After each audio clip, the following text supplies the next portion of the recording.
Good morning and welcome. Patriot Radio News Hour. Joe and Jason coming in a little different way right now. So if I sound a little funky, don't worry about it. We're working on it. Happy, what is today? Happy Tuesday. Yeah, it's pickleball day for me, so I can't wait to get out there and do some, what do you say? Lazy man's tennis. How's that, right? You know, when you're big and fat and you don't want to run around, there you go. You can play some pickleball. Our toll-free number, 800-951-0592. The website at allamericangold.com. And, of course, the physical delivery of gold and silver. It is what we do. We like to call it, wealth insurance, savings, whatever word you would like to use. But it's something where, especially now, the economic uncertainties, the amount of debt, and we keep talking about it, and I know the Iran thing's taking all the air out of the room. Like today now, maybe there's some more deals. No ships going through. But there's talk of how about if we don't do anything nuclear for 5 to 20 years? Maybe we can get something done then. So there is some optimism that maybe something will be done. The hard part is the spot prices that we call out for oil are really meaningless. And then everybody doesn't know what to do, right? So do you let's take a look today, because like I said, they're hoping that maybe they can come to some kind of a deal. You have June crude oil right at $90. You have May crude oil at $94. You have, I need crude oil today, $150, right? So what do?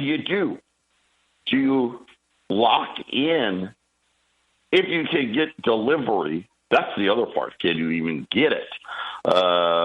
Like Brent crude, even higher prices, right? $96, $97 if you can get it. And then you lock yourself in, and then tomorrow they have an agreement, and you're like, oh, crap, now I'm paying $95 for something that's going to be $85 or $80. Then again, if you don't lock in, and next thing you know, I don't know, we're seizing boats and blowing up ports and whatever, and then all of a sudden that $95 would have looked really good, right, Jason? So everybody, nobody really knows what to do. It's all a distraction. The call here, again, is going to be more money printing. Inflation is the name of the game. We did get PPI today. This was a March number, so this is the producer number. Now, one of the things is the producer number has been running hotter than the regular inflation data, but this one came in better than expected. Even by my accounts, this was a better number. It was only up 0.5%. So let's celebrate that. I mean, that's a whole lot better than 8%. So instead of 12% inflation like they were expecting, if you did it every month, it was only 6%. So you can feel better there, up 0.5% now. The last 2 months were revised higher. So, was it a little worse than that? Maybe. But here's where they're at. Year over year, 4%. Year over year, 4% from the producers. And again, I know that's double than what they say they want. That was still much better than what they were expecting. Expectations were like for 4.5. So all in all, a pretty good number. Less food and energy, up 0.2 as well. Prices for final demand for foods, they said, declined 0.3. So that was kind of the winner in that report, they're saying anyway that I guess the right food prices may have come in, but overall, not a bad report considering how much inflation there has been in the energy sector. Remember, this was a March number, so this was early in this, but overall, a pretty good number, and as expected, when they think things are going to finally settle, right? Gold and silver rallying very, very hard. A lot of calls again today. $6,000 gold, $100+ silver, guys. It's going to happen. I don't care. You know what? At this point, because none of this makes any sense to me anyway, I don't really care. Blow it up, don't blow it up, make a deal, don't make a deal. Whatever it is going to be, let's make it happen one way or the other so we can all move on. But the biggest issue, again, is going to be how are we going to pay for all of the things that we have done. On some other good news, I guess Kevin Warsh's nomination did move ahead. So remember, he got delayed last week. He's going to be the guy. He is by far the richest Federal Reserve president that we have ever had. His personal filings holding of $131 million to $209 million, plus hundreds of millions of additional assets held by his wife. Yeah, not too shabby. We'll be back after the break. We're back here. Patriot Radio News Hour, Joe and Jason. And, wow. Kevin Warsh, he's only worth, $100, $200 million.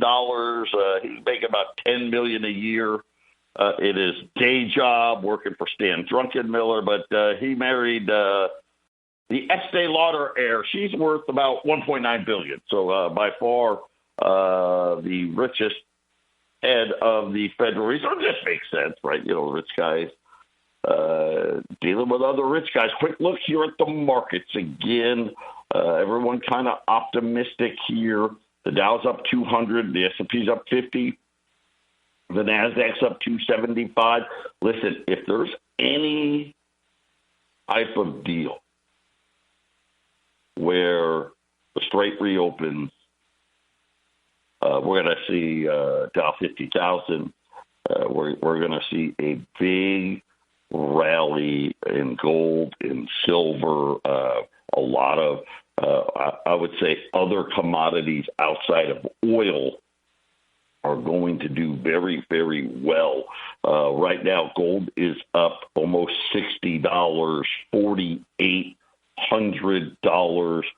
Silver up $3.50, just below $79. So silver quickly here getting back up to, and both really gold and silver. This is kind of where we've seen gold and silver get, and then something blows up, right?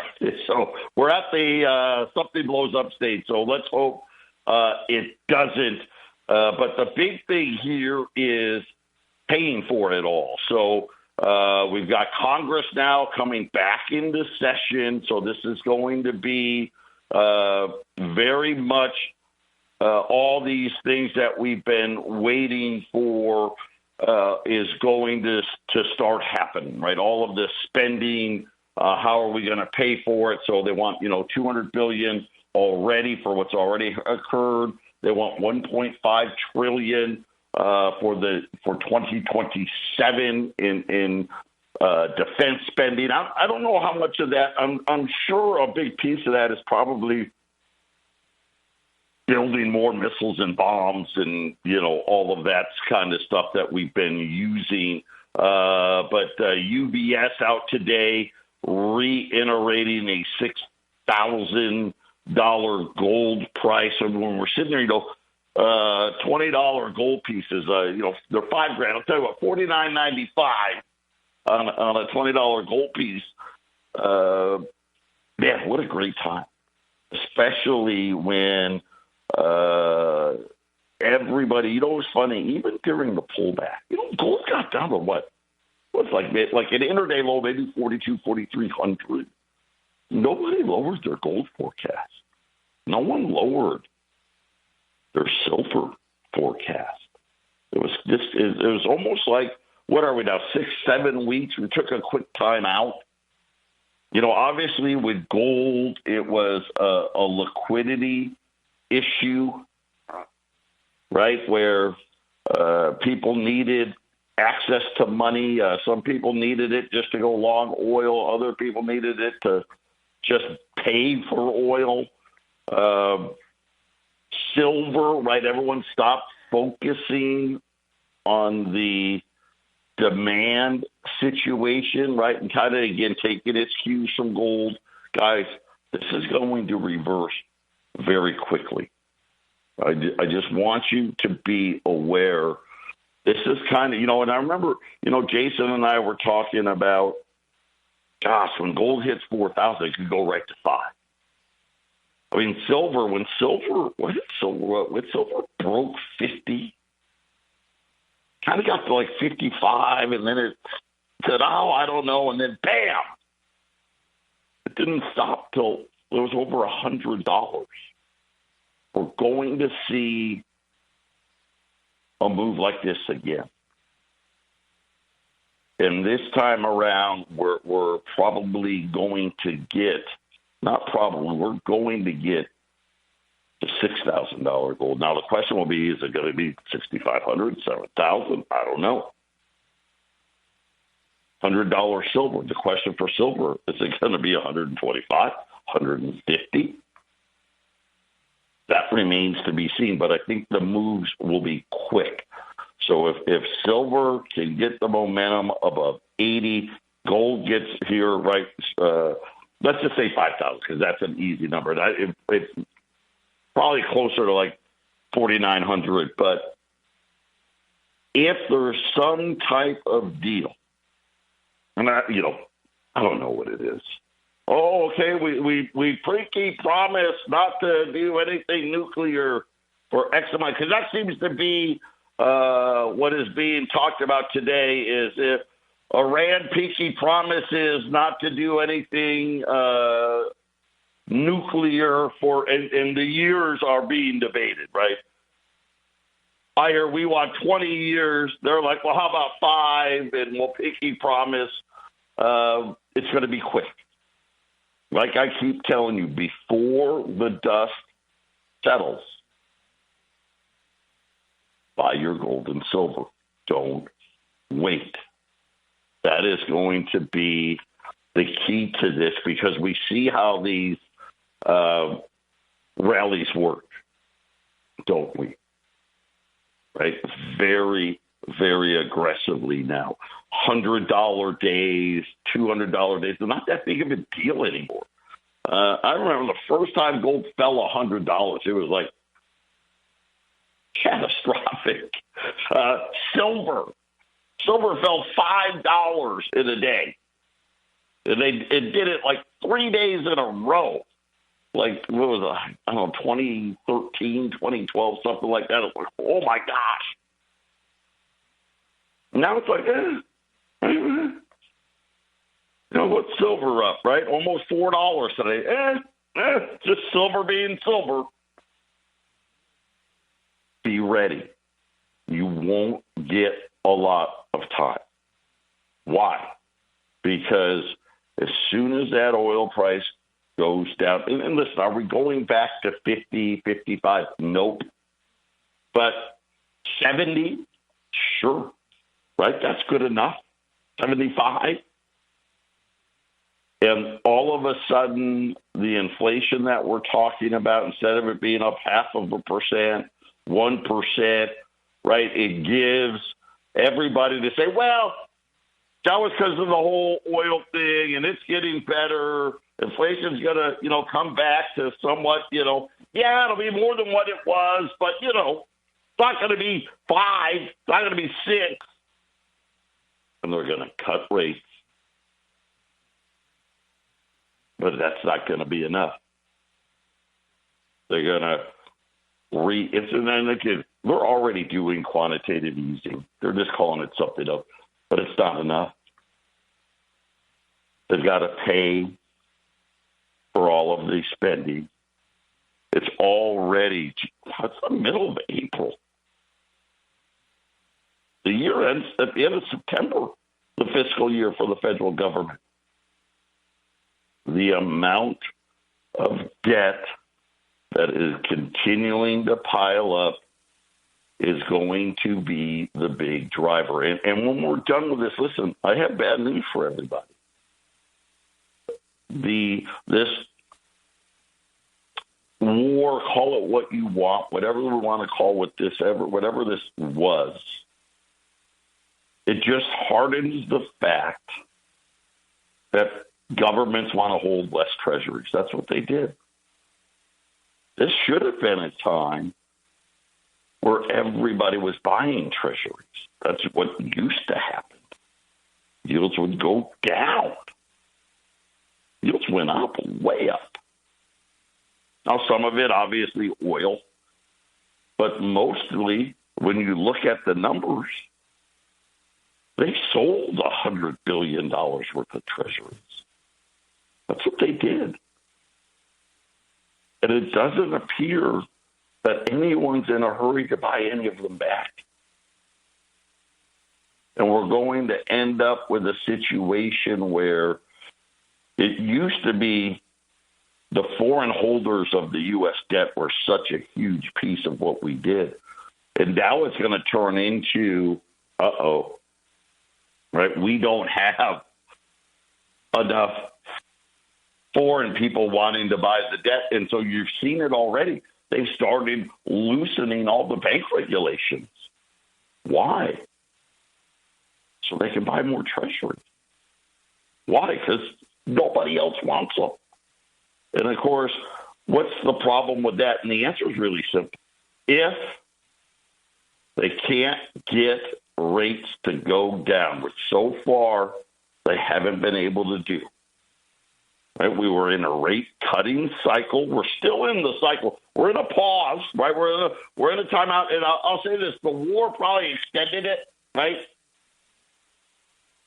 Kevin Warsh is going to be the new head of the Fed. That's going to happen at the end of May. And they are going to want to cut the rates and cut them hard. Why? Because we have no other choice. Not because we want to, not because inflation's under control, because we have to. And we're probably going to end up with some form of rate controls being at least tried by our Treasury and our Federal Reserve working together. And again, it just shows the danger of what is happening with the debt markets and how out of control they've gotten. And think about this. Every country in the world, what are they all talking about? Well, gosh, we gotta spend more on defense. Right? Everyone's war on defense. They all need to spend more money. Every single one of them. This is their only solution. It's a debt problem. Believe me, this war was a debt problem war. They want to make sure as much oil as possible is bought in dollars, period. And that includes our good friends, the Saudis.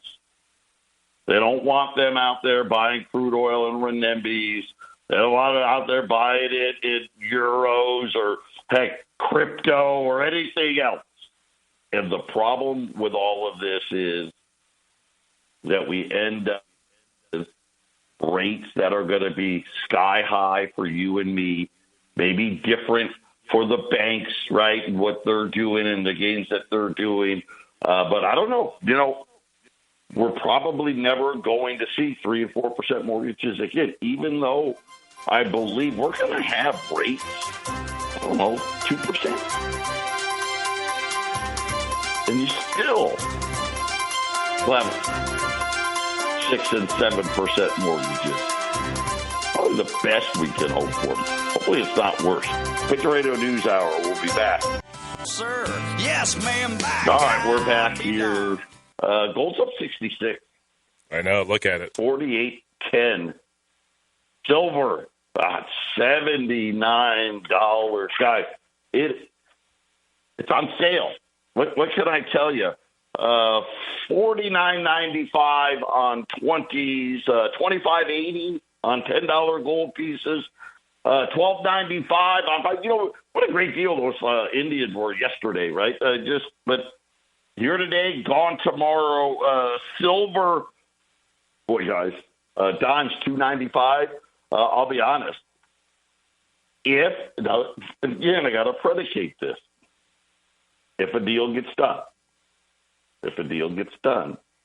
you probably won't even buy a roll of it, but we'll be back over that $300 level on rolls of dimes, and eventually we'll be over 400. I mean, that's just what's going to happen. And again, it will be very quick. The second it's announced that there's a deal and that straight opens, it will be extremely fast. So even if, listen, I don't know if there's going to be a deal, right? I mean, how long have we been talking about a deal? Like, oh my gosh, I mean, every day for the last month, there's going to be a deal, there's going to be a deal. And, Howie Mandel, no deal. Right, we're waiting, like the bankers call in, right? How about this? No, right? No, how about this? No. But it doesn't matter, right? It doesn't. Because gold's already shown that now, remember the talks broke down? Oil went up $8. Gold fell, $20? Silver wasn't even down $2. We're well past where we were 6 weeks ago when this thing started. I think here's what I know. There has to be a deal. Has to. I mean, we're going to do one of two things, I guess. Blow up everything, and oil goes to $200 a barrel, or make a deal, right? And you're going to make a deal. You can't have it. What are we going to do? Let it ramble off everything, and now half the world goes, well, gosh, I can't buy enough crude oil today. Sorry, the gas pumps are empty. The factories get shut down. I mean, that doesn't make sense. Maybe we need to watch the NASDAQ a little closer, It's almost half the Dow. What do you? Did you ever think the NASDAQ would be half of the Dow? Because it's on the cusp of being half of the Dow. And I'm thinking how dependent. And I'll ask you this, Joe. How dependent is the NASDAQ on the military being active? Because it's tech. So it's tech, and tech is military. Now I'm wondering, is the NASDAQ telling us that this war is not anywhere close to being over, as money pours into it, and it's now going to be half the price of the Dow, right, Joyce? It makes you wonder, right? It makes you wonder, unless the NASDAQ slows down, maybe this thing. And then look at oil bouncing around like a rubber ball. I've never seen oil be like this before. Yeah. Well, you know what? Let's face it. They turned everything into a meme stock, haven't they? They've turned gold and silver into a meme stock. They turned oil into a meme stock. You name it. Everything's a meme stock now. But that is good. That's why, because everything's a bubble. That is one of those leading indicators when you see this type of stuff happening. But it's interesting, before I knew, let's go back into the 90s, before I really understood, oh, wait, if you're doing really good, we'll take you from the NASDAQ and put you in the Dow, right? I remember I was talking about, the NASDAQ's going to pass the Dow because all the best companies were in the NASDAQ, blah, blah, blah. And of course, oh, wait. Hey, we'll just put you in the Dow now so that the NASDAQ can never pass the Dow. But that could be. Jason's probably onto something here. When we look at the NASDAQ, that is where obviously all the tech stuff is. And then, of course, when we talk about modern warfare, what are we talking about? Tech, right? Drones, right? Drones have changed the battlefield. And, of course, everyone's kind of laughing at us, right? Look, at you guys spend $1 million to shoot down a $500 drone, right? You know, those types of things. I see all these reports, too. It's crazy. Every country now is, okay, we need, right, 100,000 drones, ASAP, and all that stuff. So Jason's probably right. I mean, the NASDAQ's 23,500, 23,500 today. So really makes a very, very good point in all of that. We'll keep our eye on it, but wow, man. Going now, we may have another $100 day here in gold today, up 75, 48.15. Silver, maybe $80 before we're done here. U.S. Silver Eagle. I'm going to tell you right now, this price is already now on sale. $17.65 on U.S. Silver Eagles. By the way, at $80, I got to take it off. So you got a little bit here, right? $17.65.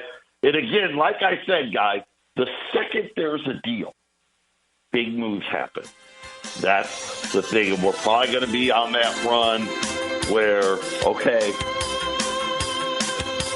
silver's going to go back to, $100 plus, right? Gold's going to run towards $6,000. And then the only question is, how high does it really go? And I think a lot of that will depend. Wait till all these countries start submitting budgets, right, for all this stuff they need to pay for. Radio News Hour, 800-951-0592, $20 gold pieces, $49.95.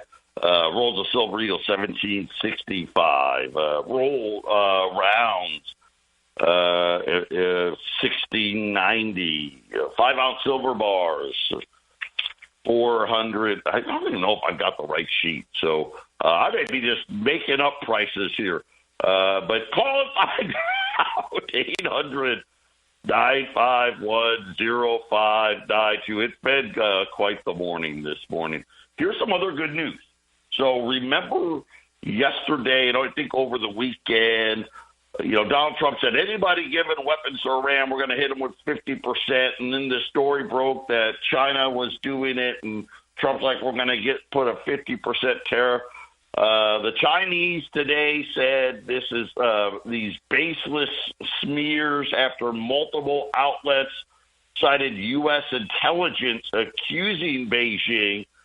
China has always adopted a cautious and responsible attitude toward the export of military items, kind of taking a shot at the United States, right? At least it sounds like it, right? If anybody sends military equipment all around the world, it's you guys, but essentially denying it. So they're denying that they have sent any weapons to Iran. And of course, some people out there are like, remember they shot down some planes, or at least a plane. They were speculating that the Chinese or the Russians had helped them do it. At least anyway, and I don't know, right? But it is a positive sign, at least, that the Chinese are denying it. I don't know that. Even if they did, would they say they did? I don't think they would. But putting it out there seems to make people happy. You got to watch the news, I guess, to see what the lies and corruption are telling you. Right. I was looking at the I didn't do it, but we have video of you doing it. It wasn't me. I've been looking at the charts over the break between the NASDAQ versus the Dow. There's only one time it came even remotely close, the NASDAQ half of the Dow, and that was in 2000. The year 2000. I was going to say right near the dot-com bubble, right? Right near the dot-com bubble. Right. Think about it, Joe. We had the NASDAQ up to about 4,500 in March of 2000, and the Dow was 10,000 and change. So it was getting close to that halfway. Not as close as we are now, right before economic free fall. So I'm wondering what this is telling, because the Nasdaq. I'm looking all the years, especially this century. The Nasdaq just doesn't get half a Dow. It just doesn't happen. And we're on the reason I looked it up is because I put Market Watch up. That's that's my standard economic news, the thing that I'll put up. And they have the little articles and it says stocks climb. Nasdaq attempts its longest winning streak since 2021. I was like, that's interesting. Look how big that thing is. It's almost half the Dow. That's not normal. And here we are, Joe. I'm wondering if this is an indication, because the only time I'm looking on the charts that the Nasdaq got close to half, we had the dot-com bubble, followed by 9/11. 1 year later. Yeah, followed by the housing bubble. 5 years later, yes. The financial crisis, right? Yeah. Now at least there was some time between 9/11. I mean, we're still in the 9/11 war.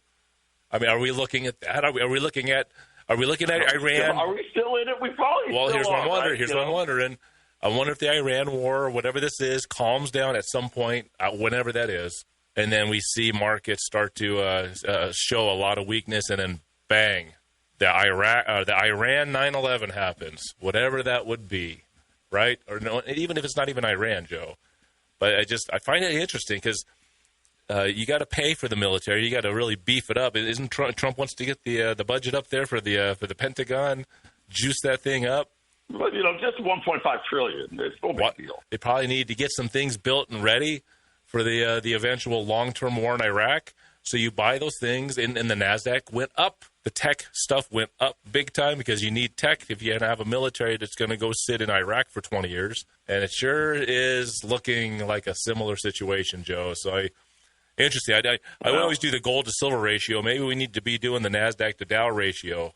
You know what? We'll keep our eye on how long until they make a switch, right? Let's take this company out of the Nasdaq, put it in the Dow. Let's fix that problem really quickly. You know what? I didn't even think about this. Yeah, prices of oil probably going to be higher than I thought they were once this thing is over. Let me give you an idea right now. There are 171 empty. Just how big crude oil is. Empty oil tankers on their way to the United States right now.